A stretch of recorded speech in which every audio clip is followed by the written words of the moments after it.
Militer Israel terus menyerang Gaza menggunakan roket hampir setiap hari. Tujuan utama mereka adalah untuk menghancurkan kelompok militan Hamas. Namun, Israel menghadapi 4 tantangan besar untuk mencapai tujuan tersebut. Hal itu disampaikan mantan Perdana Menteri Israel Ehud Barak dalam wawancara bersama Newsweek. Ia menyebut kendala pertama yang dihadapi Israel adalah penyanderaan. Israel memperkirakan sebanyak 222 orang ditangkap oleh Hamas pada awal perang. Mereka tak hanya warga Israel, namun juga warga asing seperti Amerika, Inggris, hingga Thailand. Menurut Barak, upaya untuk membebaskan para sandera tersebut menjadi tantangan besar. Masalah kedua adalah potensi keterlibatan kelompok-kelompok militan pendukung Hamas, misalnya Hizbullah yang mendiami wilayah Lebanon di sebelah utara Israel. Barak menyebut gesekan antara Israel dan Hizbullah dapat menyebabkan perang semakin meluas. Sementara masalah ketiga adalah masa depan rakyat Gaza. Jika Israel berhasil menghancurkan Hamas, maka tidak ada lagi yang memerintah wilayah tersebut. Barak masih berpikir kepada siapa nantinya mereka akan menyerahkan Gaza. Namun salah satu kandidat potensial adalah kembalinya Otoritas Nasional Palestina yang dipimpin oleh Presiden Mahmud Abbas. Kendala terakhir yang disebutkan oleh Barak adalah komitmen Israel untuk mematuhi hukum internasional. Pasalnya, kedua pihak saling menuduh melakukan kejahatan perang.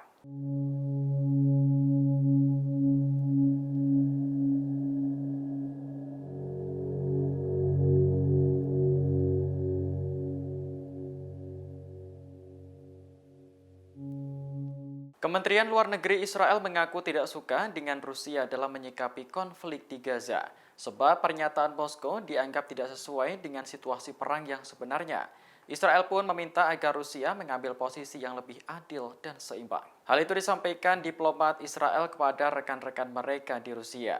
Diplomat menilai resolusi yang diusulkan Moskow di Dewan Keamanan PBB tidak mencakup kecaman eksplisit terhadap Hamas. Selain itu juga tidak sesuai dengan dukungan Presiden Vladimir Putin terhadap hak Israel untuk membela diri. Pada 13 Oktober lalu, Putin mengatakan bahwa Israel mengalami serangan brutal yang belum pernah terjadi sebelumnya. Menurut Putin, Israel tentu memiliki hak untuk mempertahankan diri dari Hamas. Namun pada kesempatan yang sama, Putin mencatat bahwa perdamaian hanya bisa dicapai jika Palestina merdeka. Ia menyarankan Israel untuk tidak bereaksi dengan brutal, mengingat bahwa Gaza adalah rumah bagi sekitar 2 juta warga sipil. Putin menegaskan bahwa mereka tidak semuanya mendukung Hamas.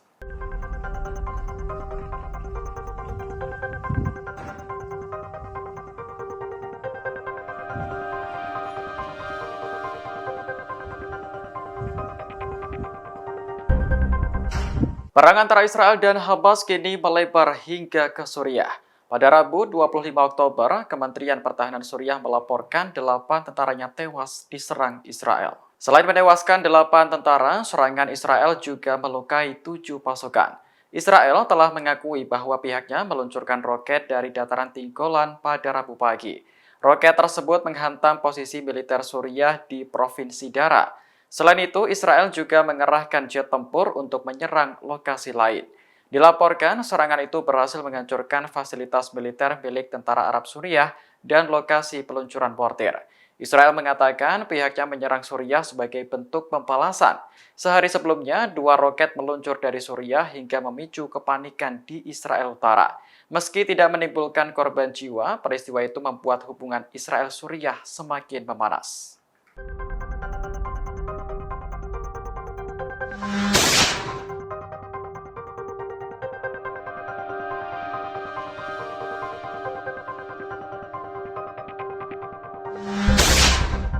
Israel dikenal sebagai negara yang mampu menciptakan beragam senjata canggih termasuk drone. Namun dalam perang melawan Hamas, Israel justru tidak memanfaatkan teknologi tersebut secara maksimal. Hal itu disampaikan analis militer dan politik di Rusia, Alexander Mikhailov. Ia menyebut kemampuan perang drone Israel jauh lebih signifikan dibandingkan Hamas. Bahkan semua jenis drone mampu diproduksi oleh negara tersebut. Sementara Hamas hanya menggunakan drone murah yang membawa bahan peledak kecil. Kendati demikian, penggunaan drone tersebut dilakukan secara aktif. Bahkan drone Hamas mampu menghancurkan tank-tank Israel yang jauh lebih mahal. Melihat fakta tersebut, Mikhailov berpendapat bahwa Israel sebenarnya tahu jika Hamas memiliki drone. Namun mereka tidak menyadari seberapa baik kinerja Hamas dalam bidang tersebut. Sejauh ini Israel malah mengandalkan pesawat tempurnya untuk menyerang Gaza. Mikhailov mengatakan teknologi drone yang dimiliki Hamas memang tidak akan membuat Gaza merdeka. Namun penggunaannya secara terus-menerus akan membuat Israel kesulitan mencapai tujuannya. Şimdi buradan İsrail'e ve dünyaya sesleniyorum. Toplantılar yapıyorlar. Son yaptıkları toplantıda yine bir araya geldiler. Presiden Turki Recep Tayyip Erdogan menegaskan bahwa Hamas bukanlah kelompok teroris. Menurutnya, Hamas merupakan kelompok pembebasan yang berjuang untuk melindungi tanah mereka. Hal itu disampaikan Erdogan dalam pidatonya di depan anggota parlemen pada Rabu 25 Oktober. Selama ini, Amerika Serikat dan negara-negara Eropa menganggap Hamas sebagai kelompok radikal, sebab serangan yang diluncurkan ke Israel pada 7 Oktober lalu telah menewaskan warga sipil. Amerika Serikat bahkan meminta Israel untuk melenyapkan Hamas, namun tetap ingin Palestina merdeka. Dalam kesempatan itu, Erdogan juga menyampaikan bahwa dirinya batal mengunjungi Israel. Pembatalan ini berkaitan dengan situasi perang yang semakin memanas. Erdogan lantas mendesak Israel dan Hamas untuk segera melakukan gencatan senjata demi terciptanya perdamaian. Selain itu, dirinya juga meminta agar penyeberangan Rafah tetap dibuka. Tujuannya agar bantuan kemanusiaan untuk warga Gaza bisa cepat disalurkan.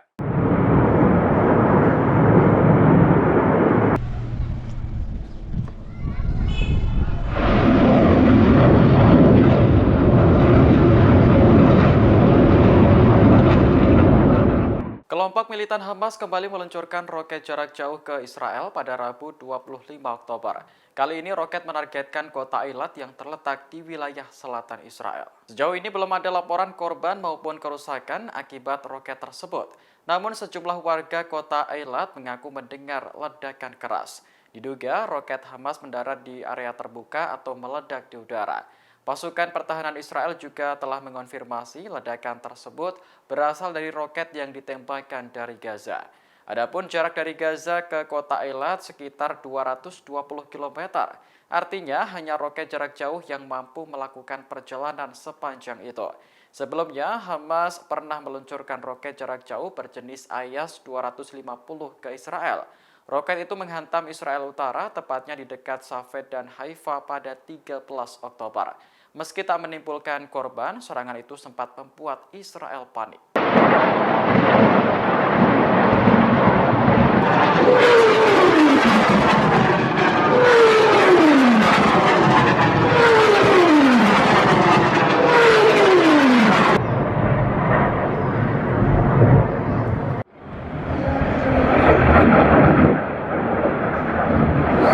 Pasukan pertahanan Israel merilis video berdurasi 7 menit yang menampilkan serangan roket Hamas dari waktu ke waktu.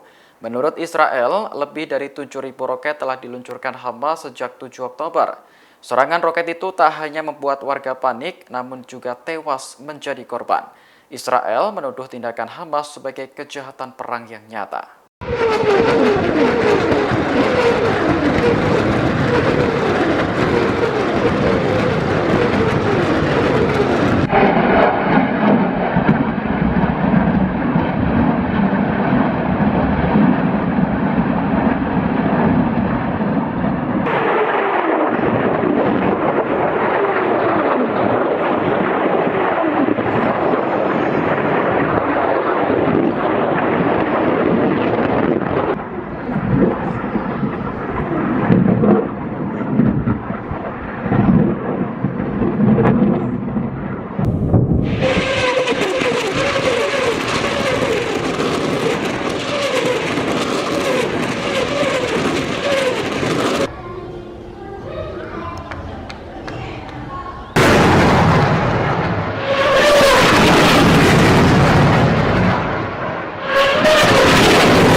یک نکته اصلی دیگر هم این است که تو این قضیه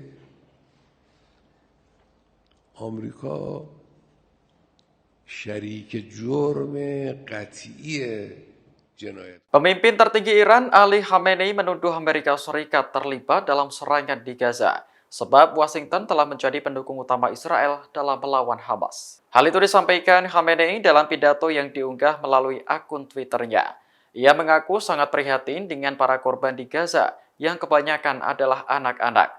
Menurut Khamenei, anak-anak tak berdosa itu tewas akibat ulah Amerika yang menjadi kaki tangan Israel. Ia lantas menyoroti kunjungan sejumlah pemimpin barat ke Israel beberapa waktu lalu, seperti Presiden Amerika Serikat Joe Biden hingga Perdana Menteri Inggris Rishi Sunak. Menurut Khamenei, kunjungan itu adalah tanda bahwa rezim Zionis sedang runtuh. Para pemimpin barat datang untuk kemudian menguatkan Israel dengan senjata dan juga bom. Sebaliknya, negara pendukung Israel menuduh Iran telah mendukung Hamas dengan memasok senjata hingga keuangan. Selama bertahun-tahun, Iran dan Israel telah terlibat dalam konflik terselubung. Teheran menuduh rezim Zionis mengatur serangan sabotase dan pembunuhan yang menargetkan program nuklirnya.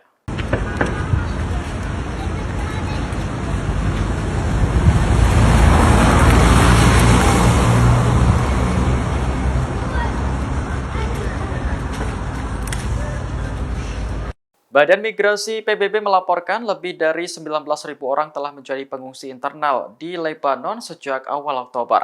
Hal ini terjadi saat ketegangan antara Israel dan Lebanon meningkat imbas pecahnya konflik di Gaza. Organisasi Internasional untuk Migrasi mengatakan perpindahan paling signifikan terjadi pada 8 Oktober. Sebagian besar dilakukan oleh warga yang melarikan diri dari wilayah selatan Lebanon. Sementara beberapa orang juga pindah dari daerah lain. Jumlah pengungsi diprediksi akan terus bertambah mengingat ketegangan antara Israel dan Lebanon semakin meningkat. Pemicu utama ketegangan tersebut adalah keterlibatan Hizbullah dalam perang di Gaza. Kelompok yang berbasis di Lebanon itu membela Hamas yang selama ini berjuang meraih kemerdekaan Palestina. Hizbullah bahkan beberapa kali menembaki wilayah Israel di perbatasan. Namun konflik kedua negara sebenarnya sudah ada sejak lama terkait sengketa wilayah. Kini warga Israel yang tinggal di perbatasan Lebanon juga sudah dievakuasi untuk menghindari potensi perang pecah. Download Tribun X sekarang, menghadirkan lokal menjadi Indonesia.